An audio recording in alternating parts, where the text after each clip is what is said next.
سڵاوتان لێبێ بینەرانی خۆشەویستی تەلەڤیزیۆنی کۆمەڵا لەگەڵتانین بۆ پێشکەشکردنی بەرنامەیەکی تایبەت سەبارەت بە دیاردەی حاشیێنشینی. حاشیێنشینی دیاردەیەکی نامۆیە و لەم بەرنامەیەدا تەنیا بە مانای ئابووری و جۆغرافیاییەکەی دەخرێتە بەر باس و لێکۆڵینەوە. لە کولتوری شار و شارنشینیدا حاشیێنشینی تا ڕادێکی بەرچاو هاومانای وشەگەلێکی وەکو زاخەنشینی و ئالوونەکنشینیە. لەم بەرنامەیەدا هەوڵ دەدەین هاومانایی و جیاوازی دوو وشەی زاخەنشینی و ئالوونەکنشینی ڕوونکەینەوە. هۆکارەکانی پەرەسەندنی ئەو دیاردەتان بۆ باسکەین و گۆڕانکاریەکانی دیاردەی حاشیێنشینی لە دەی هەفتای زاینی و تا بە ئەمڕۆ لە وڵاتانی تازە پێشکەوتووی سەرمایەداری و هەروەها لە سەردەمەکانی پاشایەتی و حکوومەتی کۆماری ئیسلامی ئێران خەینە بەر توێژینەوە. بۆ باسکردن لەسەر ئەم بابەتە داوامان کردووە لە هاوڕێ سەلامی قادری ئەندامی کۆمیتەی ناوەندی کۆمەڵا کە لە ڕێگەی سکایپەوە بەشداری بەرنامەکەمان بێ. فەرموون تا کۆتایی لەگەڵمان بن.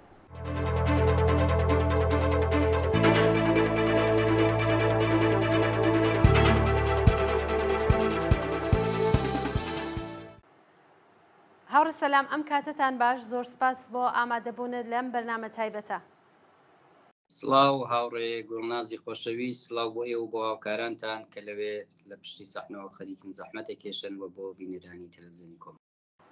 زۆر سپاس بۆ ئامادەبوونت هاوڕێ سەلام. هاوڕێ سەلام، یەکەم پرسیارم ئەوەیە کە زاخەنشینی وەکو ئاکامی سیستمی سەرمایەداری و پەرەسەندنی شارنشینی دەبینرێ. بیرڕای ئێوە لەو بارەوە چییە؟ بەڵێ ئەوە بۆچوونێکی ڕاستە. لە ڕاستیە ئەگەر بمانەوێت دەقیقتر بین، حاشیێنشینی و زاغەنشینی و گۆڕنشینی و چادرنشینی و هەموو ئەو شێوە ناموناسبانەی نیشتەجێبوونی ئینسان لە نەتیجەی دابەشکردنی، ئەگەر زۆر دەقیقترانوێ بڵین، دابەشکردنی نابەرابەری سەروەت لە نظامی سەرمایەداریە. ئەو دابشکاریە، ئەو تەقسیمی کارەی کە لە سیستمی سەرمایەداریە دروست بوو هەر لە بنەڕەتەکان و سەرەتاکانی سیستمی سەرمایەداریۆ، دابشکاری گەورە، دابشکاری بینی شار و دێبوو. لەو سیستمە شارەکان بوون بە شوێن و ناوەندێک کە سەرمایەتیانە تەمەرکۆزی بوو، بوون بە شوێنێک کە سەنعەتیانە تەمەرکۆزی بوو، بوون بە شوێنێک کە هەموو ئیمکانات و تەسهیلاتێکە لەو نیزامەدا دەستی بەشەر دەکەوت لەوێ تەمەرکۆزی بوو و گوندەکان بێبەری بوون، گوندەکان لە زۆرێک لە ئیمکانات بێبەری بوون و لە قیاسێکی بەرچاوە خەڵک دەیان بینی کە لە گوندەکان زۆر مەحرومتر دەژین. ئەوە بە مرور باشتر بوو، بەڵام هێشتا هەر ئەو فاصلەیەکی بەرچاوە و لە نەتیجە تەوسعەیەکی نامتەوازنیش کە لە وڵاتانی وەکو ئێران ڕوویدا، کارێکی کرد هێزی کارێکی زۆر لە دێهاتەکان و مهاجرەت کا بۆ شارەکان. ئەوە مهاجرەتی ئەم هێزی کاری زۆرە لە دێهاتەکان و بۆ شارەکان لە وڵاتانی بەتایبەت تەوسعە نەیافتەی دنیا، لە وڵاتانی وەکو ئێرانە هیچ بیر و پلان و ئەوەیەکی بۆ نەکرابووە. زۆرتر تەمەرکوزی دەوڵەت و لە نمونەی ئێرانە شای ئێران کە دوو جار لە باوکیۆ دەسەڵاتی پێگەیشت بوو و لە جەریانی کورێتای 28 مردادا بە شێوەیەکی نامەشروع گەڕابووەوە دەسەڵات، کاتێک کە خەڵکی ئێران بە دەنگی خۆیان محەممەدی موسەدەقیان هەڵبژاردبوو، ئەو دەوڵەتەی بە شێوەیەکی نامەشروع و لە کودێتایەکە هێنا خوارەوە بە کۆمەکی زلهێزەکان و هاتەوە و هەمیشە لە نەبوودی مەشروعیەت ڕەنجی دەبر. بۆیە هەوڵی دەدا تا ئەو شوێنەی بۆی دەکرێت پارەی نەوتی ئێران خەرج بکە بۆ دوو ئەمر: بۆ تەوسعەی سەنعەتی ئێران و لە عینی حاڵا بۆ بەهێزکردنی ئێران لە لەحازی نظامی و ئەرتشی بەهێز و ئەوانە، و لەو ڕێگەیەوە خۆی بکە بە قارەمانی تەوسعەی ئێران، خۆی بکە بە قارەمانی بەهێزکردنی ئێران و لەو ڕێگەیەوە مەشروعیەت بدا بەخۆی. و پێی وابوو سەرکوتی هەموو اعتراضاتی ئیجتماعی بەتایبەت کە لە ئێران بە زۆری چەپ و کۆمونیستەکان ڕێبەریان دەکرد، ئەویشە لە لایەکی ترۆ مەشروعیەتێکی پێدا لە سیستمی نێونەتەوەییە، سیستمی نێونەتەوەیی و دەوڵەتانی هێزی سەرمایهداری ڕۆژئاواییش لی ڕازی دەبن بە سەرکوتی چەپ و کۆمۆنیستەکان بەو شێوەیەش لە حازی بینەملەلیەوە بۆ خۆی مەشروعیەتێکی دروست دەکرد و پێی وابوو بەم شێوەیە ئەگەر ئێرانی تەوسعەدا ئەگەر چەپ و کۆمۆنیستەکانی سەرکوت کرد ئەگەر ئەرتەشێکی بەهێز و هێزای نظامی بەهێزێکی لە وڵاتە دروست کرد ئەمە مەشروعیەتی پێدەدا ئەو ئەکا بە قارەمانی ئەم تەوسعەیە بەڵام چون تەوسعەکە دەستوری و لەسەرۆ بوو چون تەوسعەکە بۆ جوابدانەوە بۆ عەدەمی مەشروعیەتەی ئەو بوو و ئەمە ئەمرێک نەبوو کە بە پلان و بەرنامەدا ڕێژا و هەموو جوانبی لە نەزەر بگیرێ و جوابگووی نیازەکانی خەڵک لە خوارەوەش بێت ئەمە کارێکی کردکە لە دەوروبەری شارەکان حاشیەهایەک دروست بوو بۆ ئەوەی کە عەمەلەن هێزیکارێکی بێحقوقی تیا ئەمبار بێ هەر چۆن کاڵا ئەمبار دەبێ بۆ ئەوەی کە لە بەردەستا بێ بۆ کارخانەکان هێزیکار دەواقع نیرویەکی زەخیرەی گۆشتی بوو کە ئەمبار دەبوو لە دەوروبەری شارەکان ینی بەو معنایە هیچ ئیمکاناتێک کە جوابگووی نیشتەجێبوونی ئەو جەمعیەتە زۆرە بێ لە دەوری ناوەندەکانی سەنعەتی لە شارە گەورەکان هیچ ئیمکاناتێک بیری لێ ناکراوە یا دەوڵەت جوابگووی نەبوو و ئەوانە عەمەڵەن وەکو ئەمبار کرابن نەوەکو مۆجوداتی زیندووکە لەوێ بژین دیارە ئەمە لە زۆر وڵاتی پیرامونی تری دنیا لە زۆر وڵاتی پیرامونی تری دنیا ئەم بارودۆخە بە جۆری تریش هەیە ڕوویداوە بە شکل و شێوەی خراپتریان تۆزێ مناسبتر لەوە ڕوویداوە بەڵام تەمەرکوزی سەرمایە ئیدارە و ئیمکانات لە کۆمەڵێک ناوەند کارێکی کردووە عەمەلەن وەکو مۆغناتیس هێزی کار و نیروی ئینسانی بەرەو دەوروبەری ئەو ناوەندانە ڕابکێشێ کە هیچ بیرێک لە وەکو ئینسان هیچ بیرێک لە ئیمکانات و تەسهیلاتی نیشتەجێبوونی مناسب بۆ ئەوانە نەکراوەتەوە ئەوە لێڤەڵهای جۆرا و جۆر لە عەدەمی سکوونەتی شاری و مناسبی لێ کەوتوێتەوە. بەڵای زۆر سپاس هاوڕێ سەلام. ئەگەر بمان هەوێ جیاوازیەکانی زاغەنشینی لەگەڵ حاشیەنشینی باسکەین ئەوانە کامانن ئەو جیاوازیانەوە نیشانەکانی کامانن؟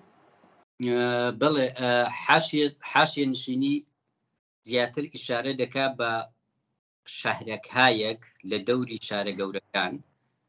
کە خەڵک لەو شەهرەکانە نیشتەجێن و ئەو شەهرەکانە ئیمکاناتی لە هەر لە حازۆ لە کوچە و کوچە تراشیەکی کە مناسبی شار بێ لە ئاو فازڵاو دەرکردنی کە دەرکرابێ یا ئیمکاناتی ئاموزشی مناسب کە لەو ناوچانە ببێ لە ئیمکاناتی بەهداشتی مناسب کە لەو ناوچانە ببێت لە هەر لە حازێکۆ لە حاشیەی ڕەوەندی واقعی و جددی و ئیمڕۆژی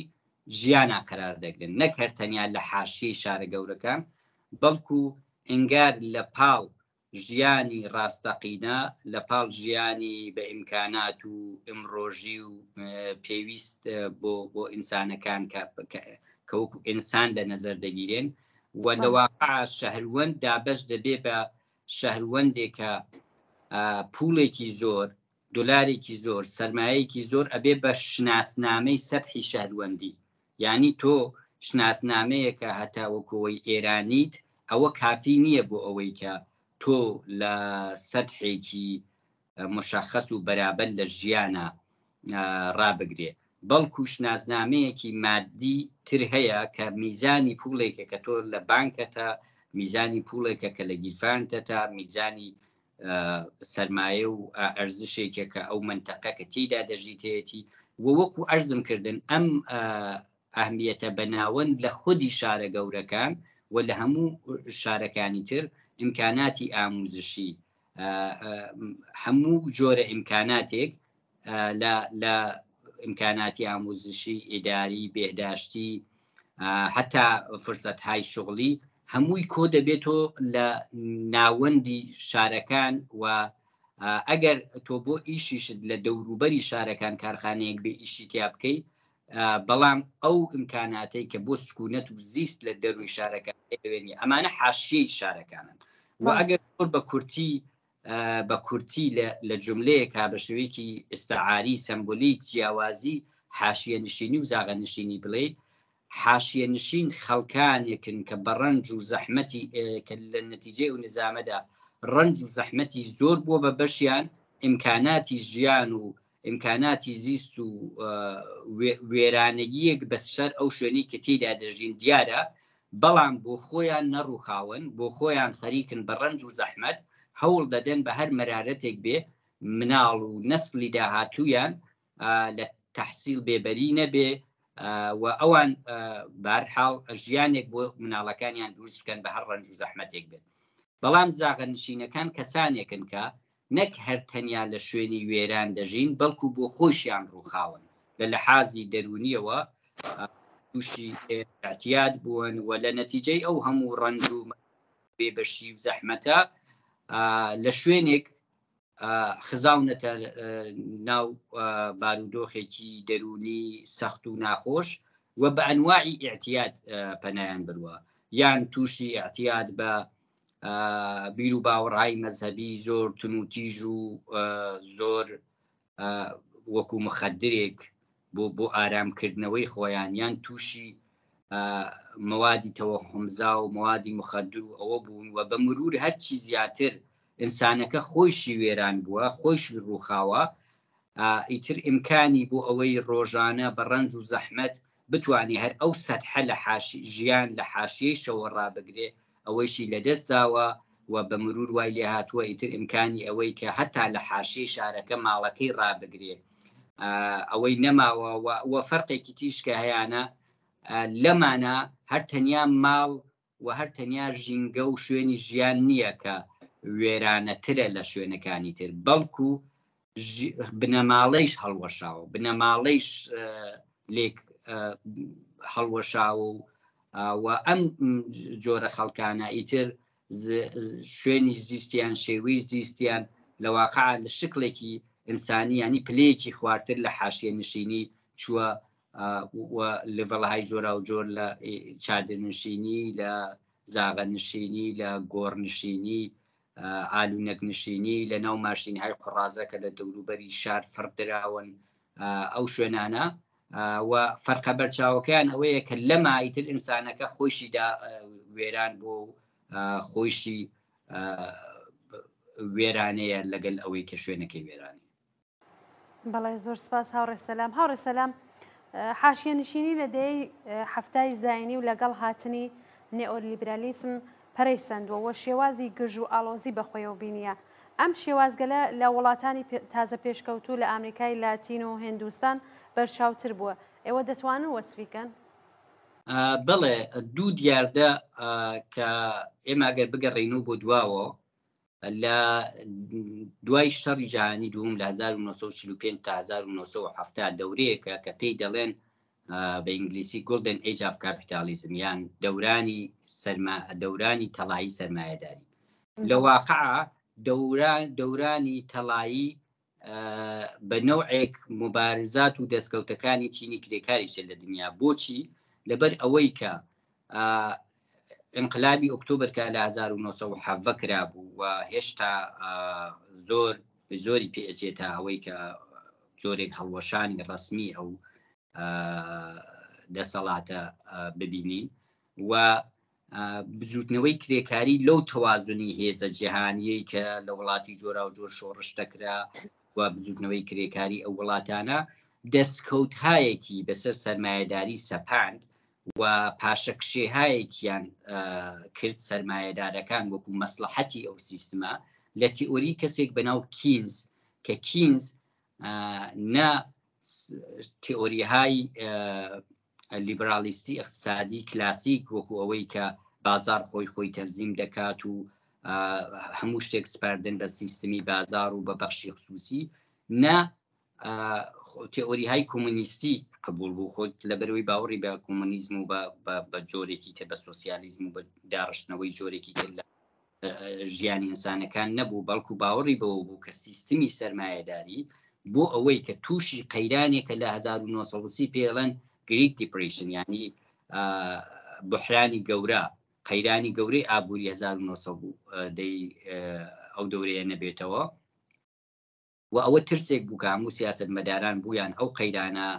وە لە نەتیجەی شا ئەو تەوازنی هێزە جەهانیش کە بوو ئامادەگی بزوتنەوەی کرێکاری و ئەوانە کە دووبارە بزوتنەوە کۆمونیستیەکان ڕێکەوێ و لەگەڵ انقلابات و تحوڵاتی گەورە ڕوبەڕووبنەوە. لە نەتیجە لەو دەورەیەدا هەموو دەوڵەتانی گەشەکردووی سەرمایه‌داری و هەموو نظامی سەرمایه‌داری قائل بوون بە پاشەکشێهایە کە پێی دەوترێ سیاست های کینزی. و ئەو سیاست های کینزی و ئەو پاشەکشیانە کە کردیان ئاستێک لە ڕەفاح، ئاستێک لە ژیان کە دروست بوو کە بە دەوڵەت های ڕەفاح لە ئوروپا دەناسرێ، دیارە لە هەموو شوێنێک لە یەک لێڤڵ نەبوو. بۆ نمونە لە ئامریکا پاشەکشێکە کەمتر بوو، لە وڵاتێکی وەکو کانادا پاشەکشێکە شتێک بوو لە بینی دەوڵەت‌های ئیسکاندیناوی و ئامریکا، نەبقەی ئەو دواکەوتوو بوو، نەبقەی ئەوانەی ئوروپا پێشکەوتوو بوو. و شتێکە سەرمایه‌داری دەوڵەتیش لە وڵاتانی وەکو ئێران و لە زۆرێک لە وڵاتان ئاستێک لە ئیمتیاز لە بەرچاوگرتنی پێداویستیەکانی ئینسانی تیا لە بەرچاو دەگیرا. بەڵام لە 1970 کە بە دوو-سێ دلیل بحرانی ئابووری لە دنیا ڕوویدا و بەتایبەت لە وڵاتانی گەشەکردوو لە خودی ئەمریکا و لە وڵاتانی سەرمایه‌داری ڕۆژئاوایی، لە نەتیجەی یەک حەزینەهای سنگینێک کە ئەمریکا لە شەڕی ڤێتنام تووشی بوو، لە نەتیجەی بحرانێکە لە بینی عەرەب و ئیسرائیل و گرتنی کاناڵێکی مهمی هاتووشی سوختی دنیا لە تەوەستی ناسر، عەبدولناسر، جەمال عەبدولناسر و ئەوانە، بحرانێکی وەکو ئێستا کە ئەم شەڕەی ئوکراین بحرانێکی لە تەوەڕۆمێکی دروست کرد لە وڵاتانە، بحرانێکی ئابووری دروست کرد. و ئەمانیش لە دەورەیەکە بە ئیسلاح شەڕی جەهانی دووەم کە تەواو دەبێ، سەرمایه‌داری جەهان بۆ ئەوەی کە دووبارە جیهاندا بەشکەنۆ لە ناو یەکترینە، لەو کاتا چەند بڕیاری گەورەیاندا. یەک، بانکی جیهانیان دامەزان. دوو، سازمانی تجارەتی بینەلمللی وەرلد ترێد ئۆرگانیزیشن ئەوەیان دامەزان. پلانێکەیە بە ناوی گات، جنرال ترید تعرف، ئەمە ئەمیشە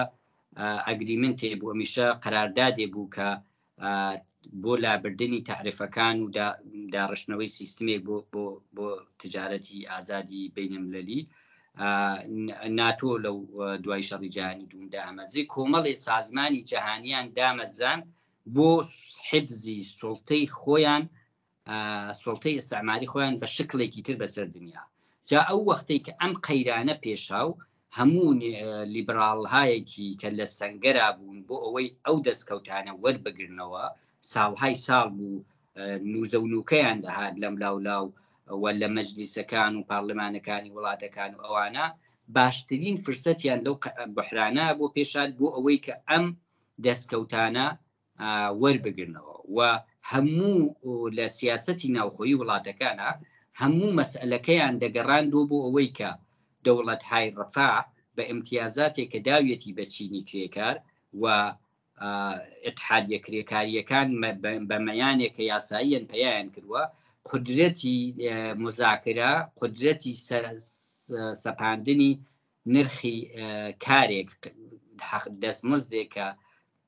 داویانە بە چینی کرێکار کارێکی کردووە. چینی کرێکار هێزی کارەکەی بە گرانتر دەفرۆشێ، لە نەتیجە کاڵا گرانتر تەولید دەبێت، لە نەتیجە تەوەڕم دروست دەبێت. کۆمەڵێک درۆی لە واقع اقتصادی ئابووری و لێکدانەوەیان بوو کە مەوجێکی تەبلیغی گەورە، و بەمە توانیان لە پارلمانەکانە سیستمی نیئۆلیبراڵی بە ئەنواعی شێوەی جۆراوجۆر لە وڵاتێکی وەکو شیلی ئەبینی پشتیوانی لە پینۆشەکرا، لە وڵاتانی ڕۆژاوایی بە شێوەی جۆراوجۆر یاسایان بۆ دانا. لە ئاستی نێوخۆیی نیئۆلیبرالیزم بوو بە سیاسەتێکە تایبەتمەندی ئەوە بوو کە مەسئولیەتی دەوڵەتی نەدەهێشت یان زۆر کەمی دەکردەوە. یعنی دەوڵەت بۆ کەسێک کە بێخانومان دەبوو، بۆ کەسێک کە ئیمکانی ئەوەی نەبوو ماڵتەهیەکە، بۆ کەسێکە بێئیش دەبوو پێویستی بە یارمەتی دەوڵەت بوو بۆ بواری ئاموزش بۆ بواری بێداشت و دەرمان زۆر بوار لە زۆرێک لە بوارەکان پاشەکشی دەکرد بۆ مەسئولیەتەکەی دەدا بە بەخشی خصوصی دەیفرۆشت ئەمەڵەن وڵاتیان دەفرۆشت ئەمەڵەن موسساتی دەوڵەتیە کە وەزیفەی متعاهدبوون بوو بە ئیجتماع ئەوانیان دەفرۆشت و خصوصی سازی ئەوەی کە پێی بە کوردی دەڵێن سپاردنی بە تایبەت هەموو وڵاتیان دەسپارد بە بەخشی خصوصی بەخشی خصوصیش کێ بوو زۆرێ لە سەرمایه‌دارانێک کە بۆ خۆیان لە مەجلیسەکان بوون و زۆرێک لە سەرمایه‌داران کە نفوزیان بوو لە مەجلیسەکان و بە کەیفی خۆیان قانونیان بە نەفعی سەرمایه‌دارەکان تەسویب دەکرد نەتیجەی ئەم ڕەوەندە بوو بەوە کە زاغەنشینی لە دنیا ئەگەر بیگەڕێنەوە بۆ ئەو بەحسەی کە ئێستا ئێمە مەربوطێ پێی زاغەنشینی لە دنیا ئاماری زاغەنشینەکان بوو بە 1 ملیارد نەفەر ئەستا زیاتر لە 1 ملیارد نەفەر لە دنیا زاغەنشینە لە گۆشەوکەناری دنیا ئەمە لەلایەک جیهانی بوون لەلایەکی ترەوەی کە پێڵەن گلوبالیزیشن لە واقع وای کرد کە سەرمایە بچێ بۆ ئەو شوێنانەی کە هێزیکاری هەرزانی لێ دەست دەکەوێ و لەو وڵاتانەی کە اتحادیەهای کرێکاری هەیە و سەرحێک لە حقوقی کرێکاری هەیە و سەرحێک لە تعهدی بۆ سەرمایە دروست دەکا و ناتوانێت بە کەیفی خۆی بچەوسێنێت و ئەوانە سەرمایە چوو بەرەو شوێنهایە کە هەرزانتر کاڵا ئەتوانێت تەولید بێ و وڵاتانی ڕۆژئاوایی و ئیمپریالیست بوون بە ناوەندێک کە لە نەتیجەی ساڵها رابطەی ئیستعماری و چەوسێنەرانە و کۆلۆنیالیستی لەگەڵ دنیا سەرمایەیەکی زۆریان سەروەتێکی زۆریان لە 1 قەرنی ڕابردووە لە 1850 پێشتر و تا ئەو کاتێک کە شەڕی جیهانی دروست بوو سەروەتێکی زۆریان لە وڵاتانە گواست بوو ئەمان خۆیان بوون بە ناوەندی ماڵی ناوەندی وامدان هەر وڵاتێکی دنیا دەیتوانی وام بگرێ و ئەمان بوون بە ناوەندی ئەو وامدانە و بوون بە شوێنی زۆرتر مارکت بۆ کاڵاهای هەرزانێکە لە هەموو ئاستی دنیا تەولید دەبێ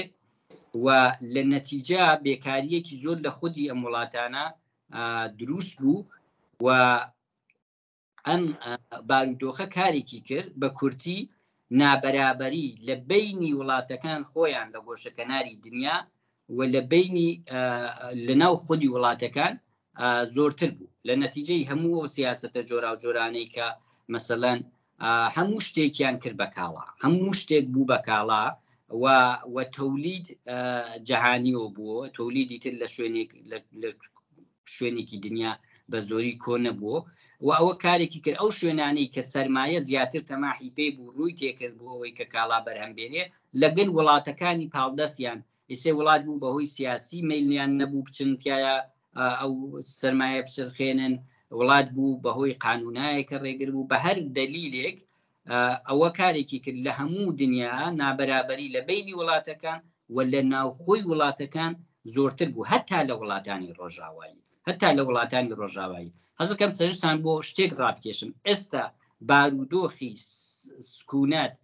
لە زۆرێ لە وڵاتانی سەرمایه‌داری ڕۆژاوایی کارەساتبارە لەبەرچی لەبەر ئەوەی خەڵکێکی گەندەڵ لە وڵاتانی کە دەوڵەتهای فاسدیان هەیە وەکو ئێران سەرمایەیەکی باد ئاوردەی خەڵکی ئەو وڵاتانە دێنن لێرە لە گۆشەکەناری دنیا لە وڵاتانی جۆراوجێر دێننی لەم وڵاتانە ماڵی پێدەکڕن و ئەوە کارێکی کردووە کە تۆیەکە بۆ نمونە لە کانادا لەدایک دەبی کەسێکی کانادایک لە کانادا لەدایک دەبی و تەنیا وەکو مناڵێکی کرێکار یان باوکێکی کارمەندت هەیە تەنیا شێوەیەکە هەیە بۆ ئەوەی بەشی ماڵسەندنێک پارە بنێ بێک و هەر ئەو دەستمزدە ڕۆژانەیە کە دەیبی ئەم دەستمزدە ڕۆژانەی تۆ لەگەڵ ڕەقیبهایەکە لە ئێران لە چین لە هندوستان لە پاکستان لە وڵاتانی تر لە کورە لە شوێنی جۆرا و جۆر سەرمایی باداوردە دێنن و لێرە ئەبن بەهۆی ئاوسانی قیمەتی ماڵ و ئەوانە ئەسڵەن ڕقابەتت بۆ ناکرێت لە 1 ساڵی گوزەشتە لە 2021 50% ماڵ لە کانادا گران بوو یعنی ماڵێکی 500,000 بوو بە 1 ملیۆن دلار واتە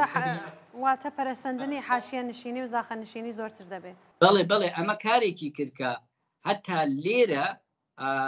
ئەوانەی کە پێیان دەڵێن هەوملس ئەوانەی لەسەر جادەکان دەکەون لە ناو پارکەکان لە گۆشە و کەنار یا چادرێکی بچووکی یەک نەفەرە لێ دەدەن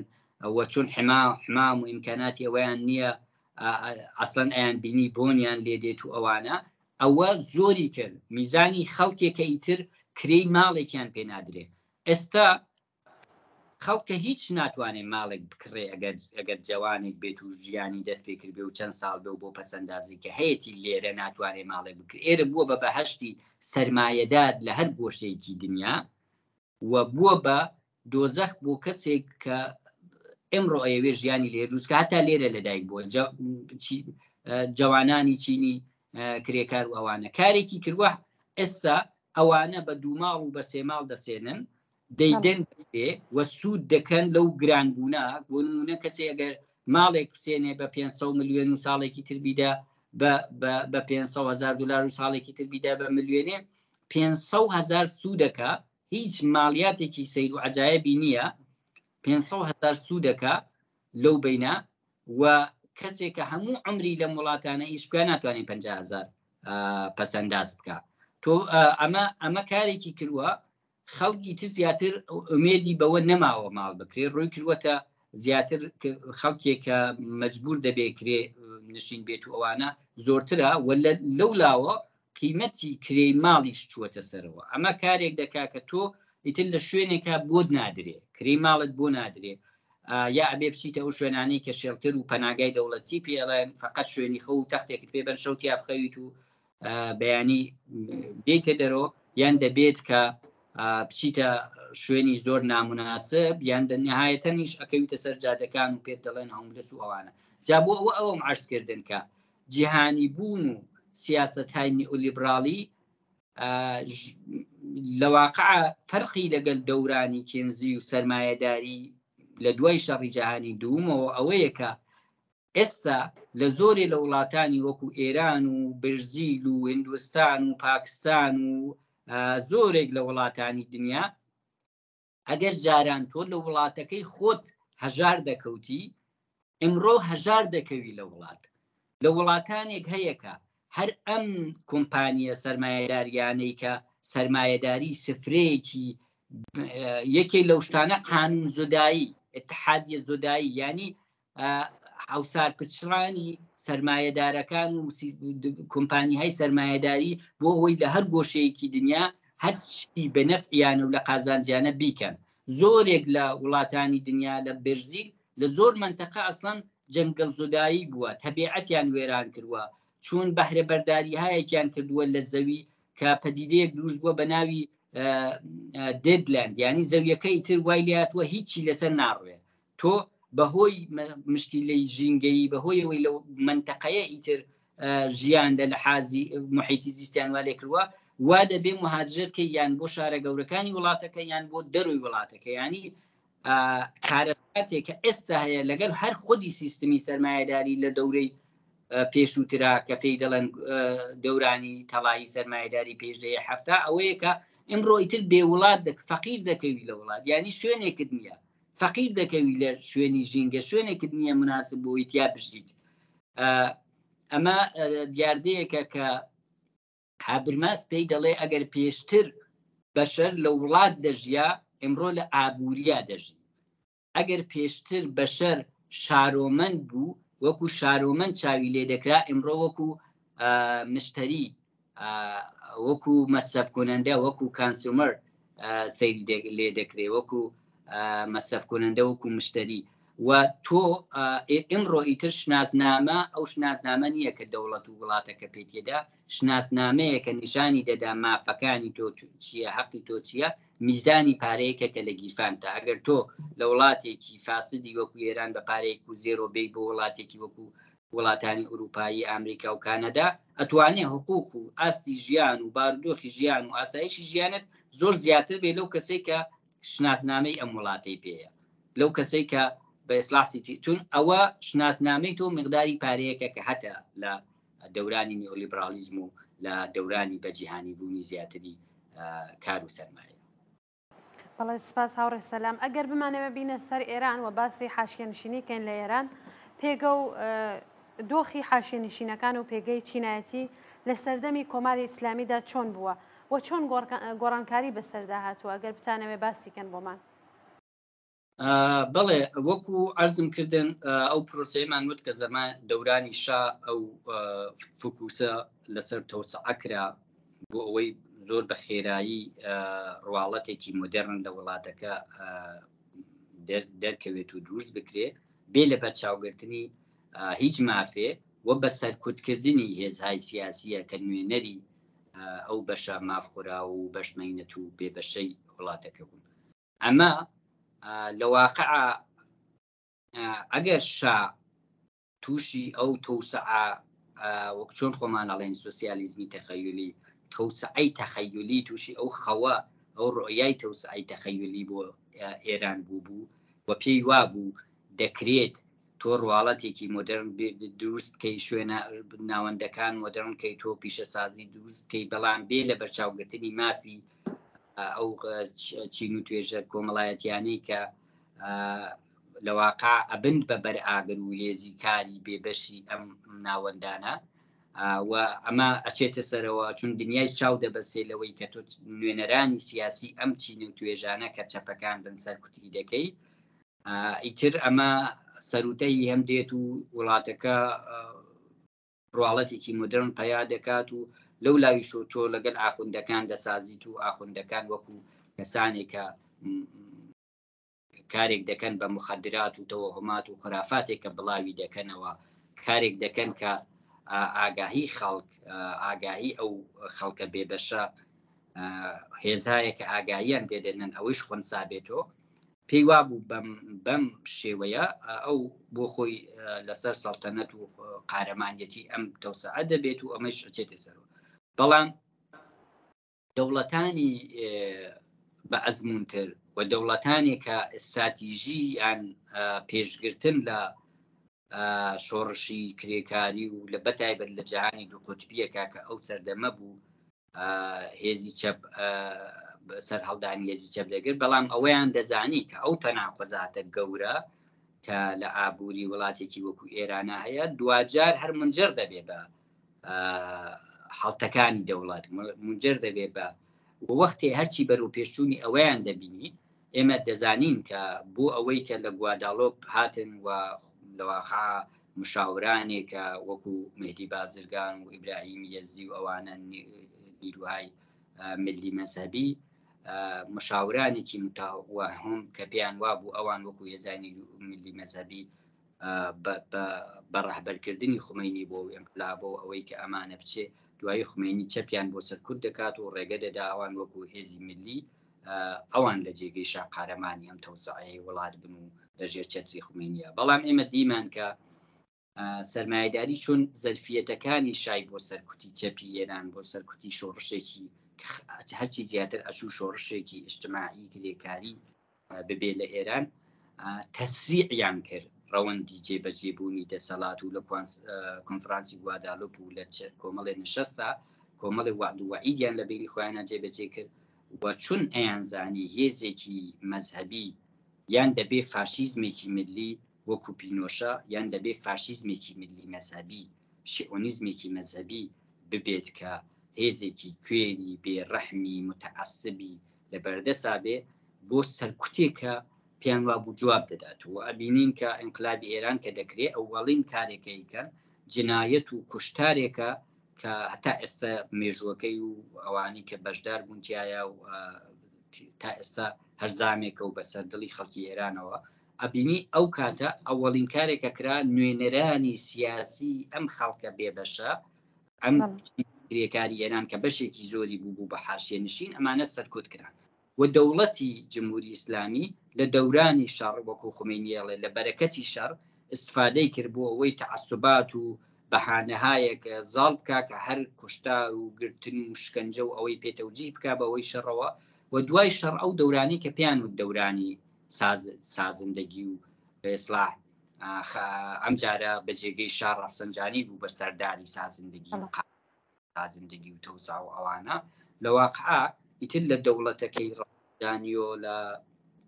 1370 ئەوانە تەطبیقێکی بە شوێنەی ئێران لەگەڵ سیاسەتهای سندوقی بینالمللی پول و بە ئیسلاح نیۆلیبرالیستی دەبینین و ئەمە لە ئێران پەدیدەیەکی دروستکرد بە جێگەی شرکەت‌های خصوصی بە عمومان شرکەت‌های بە خصوڵەتی، یعنی تەواوی کارخانەجات و ناوەندایە کە مسادرەیان کرد بوو، تەواوی شوێنهای بەرهەمهێنانی سەرمایە و تۆلیدی کاڵا بە زۆری ئەمانە بە ئیسلاح فرۆشران بە کەسانێکە بە ناوی خصوصی سازی لە واقع خصوڵەتیان کرد، هەیان بە بەخشێک لە خودی دەوڵەت، هەیان بە بەشێکی زۆر لە سەرانی سپا و بە سپای پاسداران و ئەمیشە کارێکی کرد کە دەوڵەتێک کە هەمیشە خۆی لە سەرکوتێک و جەنایەتێک لە ئاستی وڵاتەکە هاتووەتە دەرەوە، لە ئاستی بینالمللیە دەوڵەتێکی نامتەعارفە کە لە بارودۆخێکی وایە سەرمایەداری بۆ بەرگرتن لە شۆڕشێکی کرێکاری ئەم شکڵە لە جێبەجێبوونی دەوڵاتی تەحمل کردووە و ئەمانە لە ڕۆژی ئەوەڵەوە بە ئەوەی کە چموپەل بکتن لە ناوچەکە، بەوەی کە هەرچی ئینسانی مەذهبی و متعصب و دەستە و گروپی تیروریست و ئەوانەیە تەأمین بکەن بۆ ئەوەی موقعیەتی خۆیان بسەلمێنن، مانەوەی خۆیان بسەپێنن، مانەوەی خۆیان تەزمین بکەن، وەکو عەرزم کردن ئەمانیش دووبارە لە عەدەمی مەشروعیەتێک کە ڕەنج دەبن و ڕەنجیان دەبر کارێکیان کرد. بەشێکی زۆر لەو سەرمایەی کە لە فەساد و ڕاندخایی و گەندەڵی و دزیهای میلیاردیەکە ئەمێنێتەوە و ئەیبینین کە هەر ڕۆژ و چەندێک فەسادی میلیاردی دەرئەکەوێ سی ئەوەندەی ئەوە ئەشاردێتەوە و لە پاڵ ئەم فەسادە میلیاردیە خۆ ئەمانە ئەبێت بۆ تەزمین و ئیتمینان لەمانەوەی خۆیان بەشێکی بەرچاویش لەو سەرمایەی کە ناگەڕێتەوە بۆ ئەوەی کە ئیمکانات بۆ خەڵک دروست بکە، کە ناگەڕێتەوە بۆ ئەوەی تەوسعی شارەکان بدا بە شێوەیە کە ژینگەی مناسب بۆ ئەوان دروست بکە. ینی ئەو فەرقی کە ئەمان لەگەڵ وڵاتانی تری سەرمایەداری و داڕشتنەوەی سیاسەتی وڵات، سیاسەتی کەلانی وڵات بە شێوەی نیۆلیبرالی کردی جیا لە ئەو خصوصی سازی و تاڵانەی کە خصوصی سازی دەیکە ئەمان دەبوو هەم فاسدن، هەم بە شێوەیەکی زۆر ئاستێکی زۆر لە فەساد شتەکان کرا، زۆر تاڵان فرۆش کرا، هەمیش ئەوەی کە دووبارە بەرهەم دێ هەم ئەبێ بەشی فەسادەکە بکە، هەم دەبێ بەشی ئەوەی کە ئەو هەزینانی ئەو دەستچم و گروپە تیرۆریستیانەی منتەقەکانی پێ بکەن. لە نەتیجە تەنیا شتێکە ئەگەر ئاستی تەوەجەیەک لە پێشتریشا بوو بێ کەمتر و زیاتر خرانە حاشێەوە، زیاتر لە بەرچاوخران سیاسەتی حکوومەت ئەم ڕابوو بەوە کە نەیگەرەکە ئەم حاشیە نشینیە دەرمان بکە، نەیگەرەکە ئەم زاخە نشینیە دەرمان بکە، نەیگەرەکە کە بەو هەموو ئیدعایەی کە ناسیۆنالیزمی ئێرانی و دەوڵەتی جمهوری ئیسلامی هەیەتی و خۆیان بە دەوڵەتێکی مقتەدر و قەوی و ئەوە دەزانن ئەم سیما ناشیرینە لە بێ ئیمکاناتی لە بەرچاو نەگرتنی مافی ئینسان نەیگەرەکە حەلی بکە، بەڵکو دەیەوێت بیشارێتەوە. لە دوو کنفرانسی گەورە کە لە دەورەی خاتەمی و دەورەی ئەحمەدی نژادا بوو، شتێکە سەرنجی هەر ئەو ڕۆژنامە مەحدود و پڕ لە مەحدودیەتە لە ئێران ڕاکێشا ئەوە بوو کە دەوری مەناتقێکە نزیک بوو کە وەختە دیپلۆماتەکانی دنیا لەوێ ڕەت دەبوون لە دەوروبەری تاران، دەوری ئەو مەناتقەیان هێنا گوێنویان کێشا، پەردەیان کێشا، لە واقع هاتن بیشارنەوە وە سیاسەتی شاردنەوەیان هەیە، نامەرئیکردنی ئینکارکردنیان هەیە، سیاسەتی حەلکردن یا باشترکردن یا گواستنەوەی ئیمکانات بۆ ئەمانیان نییە. و دقیقاً بەرعکسیەوەی کە خومینی وتی ئێمە ماڵتان بۆ تەئمین دەکەین، دنیاتان دروست دەکەین، دینتان دروست دەکەین، دنیاتان دروست دەکەین، لە حاشیە نشینەکانە کە دنیا وێران بووە بەڵام هێشتا سلامەتێکی ڕەوان بە هەموو ڕنج و مەرارەت و زەحمەت و ئەفسردەگیەکیش کە ببێ ڕاگیراوە بەڵامی تر لە زاخە نشینەکانە هەم دین وێران بووە ئەم دنیا وێران بووە ئەبینین ئەو بارودۆخە بەو دەلیلانی کە باسی کرا خراپتر بووە هیچ ئێرادەیەک بۆ ئەوەی کە ئەوانە دروستکانیە لە لایەکی تر لە ئینسانهایدا ڕووخا و بێبەش و لە سەرخۆنەما و متعسبێک کە تعسباتی مەذهبی تەشدید دەبێت لەو فەقرە مطلقە اتفاقا یارگیری دەکەن بە سیج بۆ جەلادانێک کە جەزبیکەن و بۆ سەرکوتو بۆ سەرکوتی ئەترازاتی خیابانی یا بۆ نردنیان بۆ سووریە و ئەملاوەلا اتفاقا لەو بێبەش و مەحرومیەتە مطلقە هەوڵ دەدەن بەشێکی ئینسانی متعسب و سەرکوتگەری لێ بێنە دەرەوە و خۆیان مەیلێکیشیان هەیە بەوەی کە هەروەکو خۆی بێ ئەو بارود. هاوڕێ سەلام، من ئەمەوێ ئالێرە پرسیارێکتانێ بکەم قەیناکاتەمە ناو قسەکانتانە خۆتان ئەم پەیامەدانەی حاشیێنشینی پەیامەتهایەکی هەیە ئەمە ئاسیبهای ئیجتیماعی هەیە لێرە سوپای پاسداران لە بەشێک لە حاشیەی شارەکانە خۆی مەوادی مخدر بڵاو دەکاتەوە خۆی سەرەکی ترین عامڵی مواد پەخشکردنەوەی موادی مخدر سوپای پاسداران ئەتوانێت نەخشێکی بەرجستەی بێلەوە؟ بەڵێ وەکو عەرزم کردن ئەوەی کە پێی دەڵێن خصوولەتی ینی سپاردنی هەموو سەرمایەی خەڵک هەموو شرکەت‌هایە کە نەوتی ئێران دەفرۆشی و پارەکەی جێبەجێ دەکا هەموو شرکەت‌هایە کە لە ڕاهسازی و لە ئەنواعی واری جۆرا و جۆرە لە وڵاتەکارەکە سپاردنی ئەمانە بە بەخشێکی تر لە دەوڵەت کە خودی خۆیان گیریان کرد بەدەستیەوە خودی ڕۆحانی دەیگوت کە ڕسانیان هەیە چون پوڵیان هەیە سەرمایەیان هەیە و چەکیشیان پێ ڕۆتۆ چیەکەی لەیانی لە خودی جێبەجێبوونی دەسەڵات لە بینی ئیسلاح تەڵەب و نائیسلاح تەڵەبیانە ئەمە نەخشی گێڕاوە ئەمە فەساد و دزی گەورە هەمویان دزن ئەمیان کە ئەکەوێتە دەسەڵات دزی ئەو لا ئەگرێت ئەوانیان کە زۆر سنووریان تێپەڕاندووە و بەرعەکسی ئەبینی تجارەتی موادی مخدر لە سەتحی دنیا بە کۆمەکی حزبڵڵا و لە خودی ئێرانە لە ڕێگەی سوپای پاسدارانەوە دیاردەیەکی زۆر بەرچاوە لە عینی حاڵەوە مخدراتێکی تر کە زەمینەی بۆ دەڕەخسێت لە بارودۆخی مطلقی بێبەشی ناومێدی ئەفسردەگی لەو حاشیانە و لەو زاغانە ئەوەیە کە ئینسانەکان زەمینە بۆ تەوەهمات و خوراپات و مخدری مەذهبیش پیا دەکەن سوپای پاسداران هەم هەوڵی داوە مخدر لەو ناوچانە بڵاو کاتۆ لەو مەناتەقا کە ئاسی پەزیرن لەو بابەتەوە هەم هەوڵی داوە گروههای سەلەفی کەسانی کە دائەڕمێن و وێران دەبن و یان بەهۆی پوڵێکۆ کە گروههای سەلەفی ئەیدەن و بە ئیسلاح بە ئەنواعی شێوە بۆ جەزبی ئەمانە و هەم زەمینەیەکیش کە تعسوباتی هەیەە هەوڵی داوە کۆمەڵێ وحشی دەڕەندا کە ئەزانێ لە کوردستان تحملی بەسیژیەکی متعسبیش ئیمام و ڕەهبەری و کە ئەیوێزە و بێ لە وڵایەت و ئەوانە نییە باروی ئاگایی خەڵک لە سەتحێکی ترایە ئەوانە و جەزبکردن و دروستکردنی جاشهایەک و بە ئیسلاح سەرکوتگەرانێک متعسبینێک لەو بابەتە لە کوردستانە زۆر نییە ئاسان نییە جەلادهایەک لەو بابەتە ئەم جەلاد و دەڕەندە و وەحشیانە لە شوێنهای کەم ئیمکانات لە شوێنهایە کە فشاری ژیان لەناو ئەو بارودۆخە ئەوەیش دەکا چاوپۆشی و زەمینە سازکردن و ئاسانکاری و جۆرێک سازماندانی ئەو مخدرەی کە ئەتوانێت ئینسان لە جێگەی هدایەتکردن بۆ مبارزە هدایەتکردن بۆ ئەوەی دژی ئەو بارودۆخە بوێستێتەوە هدایەتێکا بەرەو ئەوەی کە بەرەو تعسوبات و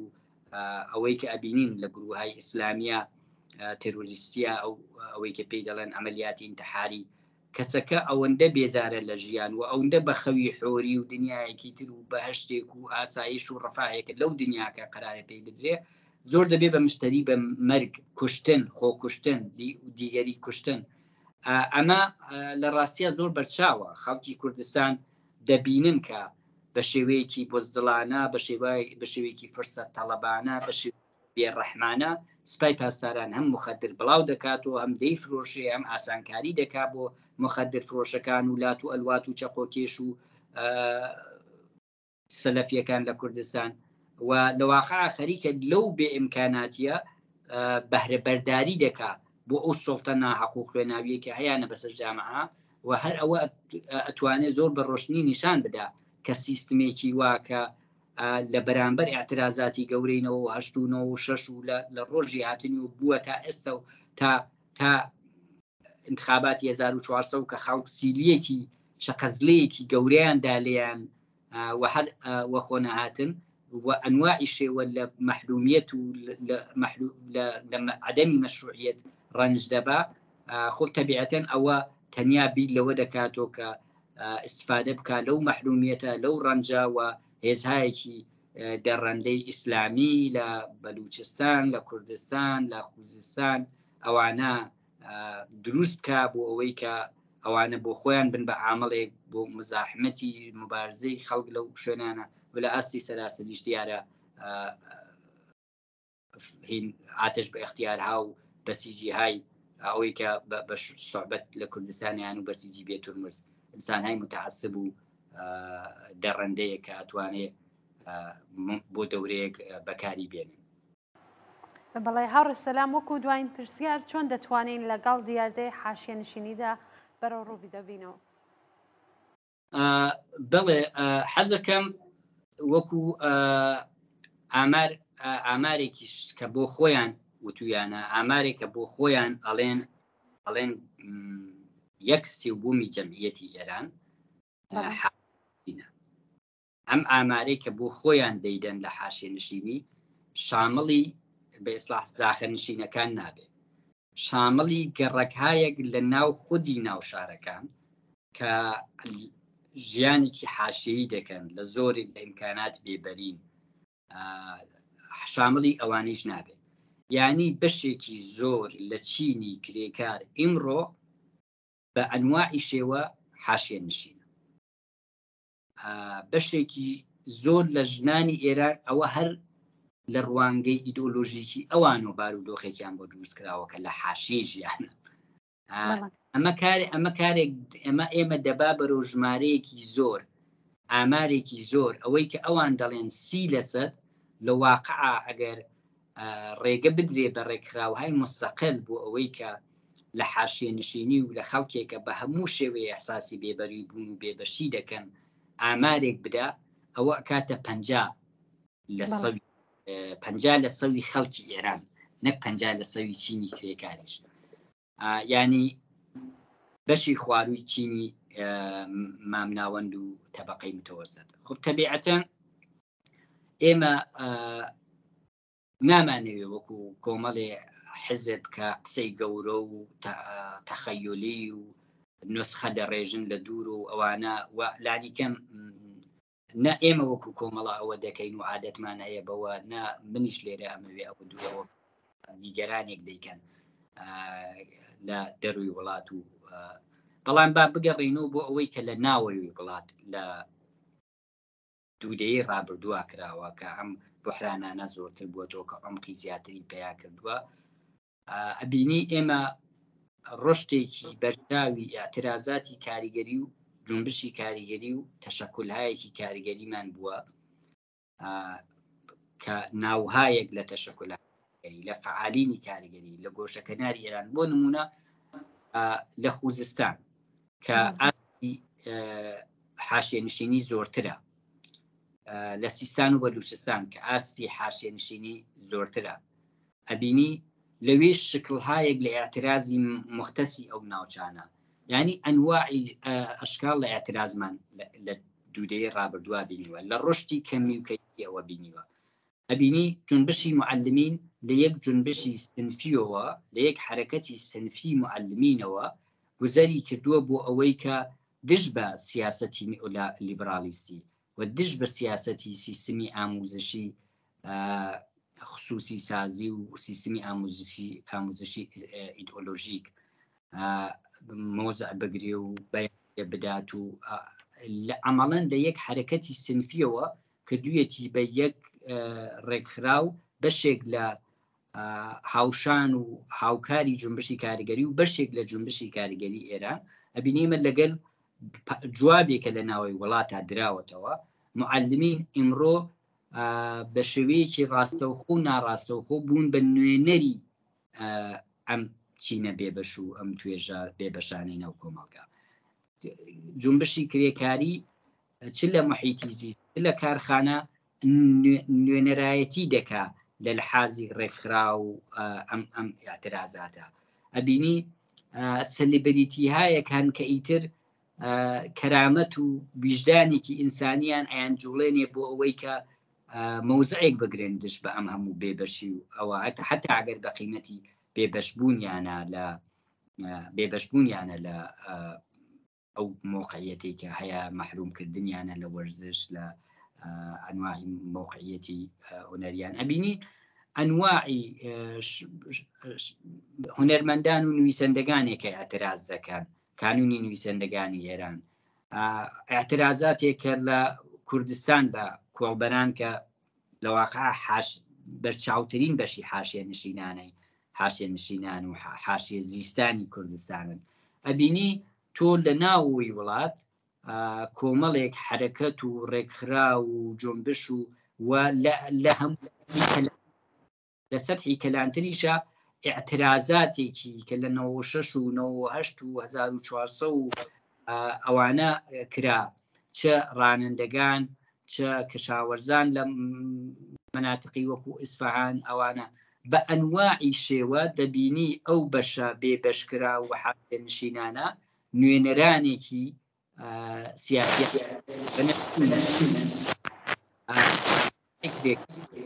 ڕێکخراوەی معلمی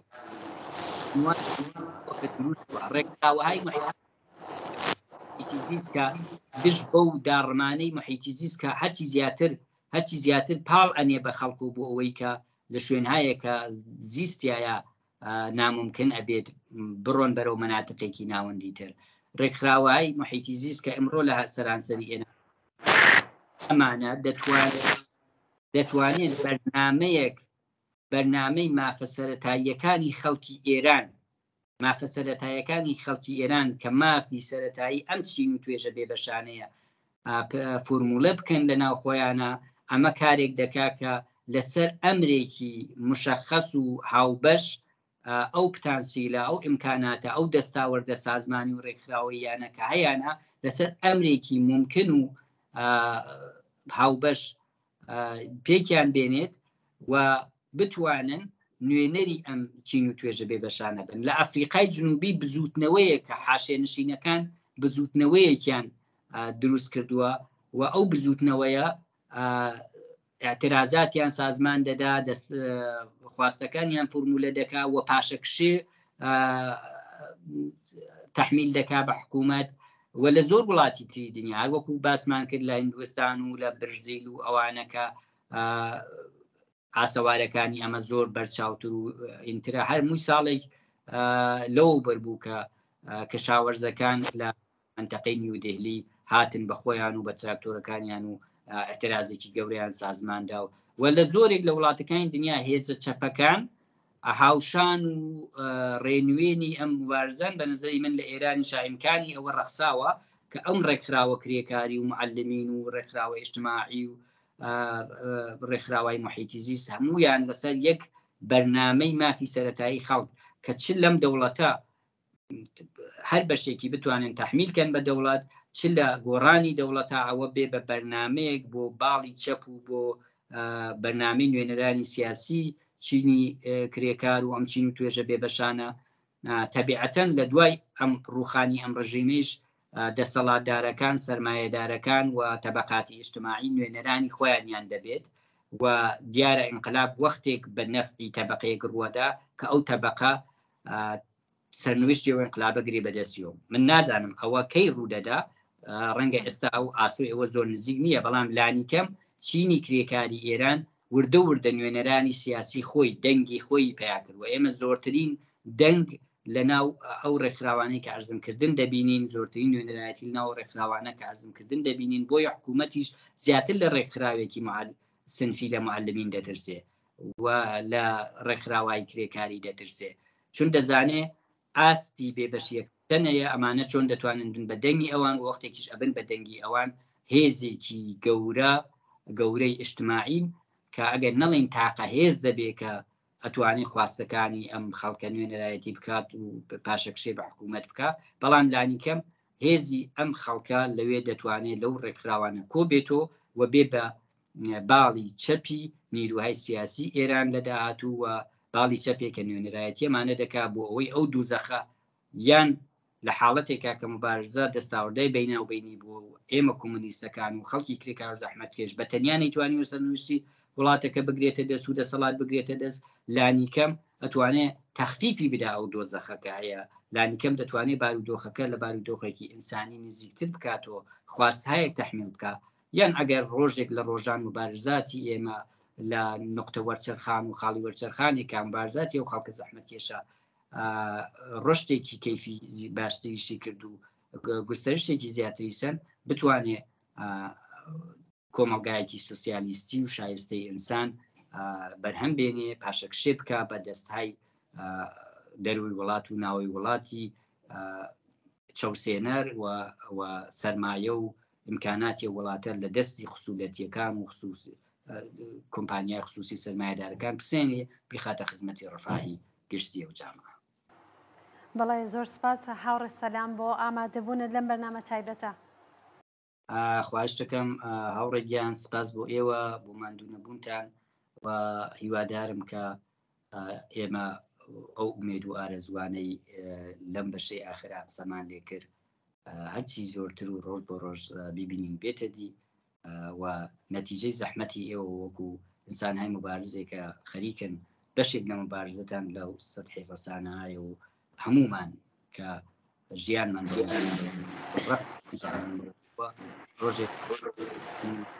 ڕۆژ لە دوای ڕۆژ ئەوە ئاوات بەو ئارزگۆ ئەم بەرنامە کۆتایی پێبێنم کە ئێمە هەرچی زووتر گوزارێک لەو دۆزەخەی کە بۆ خەڵک وسیان کردوە ببینین. زۆر سپاس دەکەم هاوڕێ سەلام جارێکی تر سپاس بۆ هاوڕێ سەلامی قادری ئەنجامی کمیتەی ناوەندەی کۆمەڵاکە لە ڕێگەی سکایپەوە بەشدار بوو لەم بەرنامە تایبەتە. بەڵێ بینەرانی خۆشەویستی تەلەڤیزیۆنی کۆمەڵا بەم جۆرە هاتینە کۆتایی بەرنامەی تایبەت کە سەبارەت بوو بە دیاردەی حاشیەنشینی کە هیوادارم جێگەی سوود و ڕەزامەندی ئێوەی خۆشەویست بێ تا بەرنامێکی تر و هەفتێکی دیکە ماڵاوە.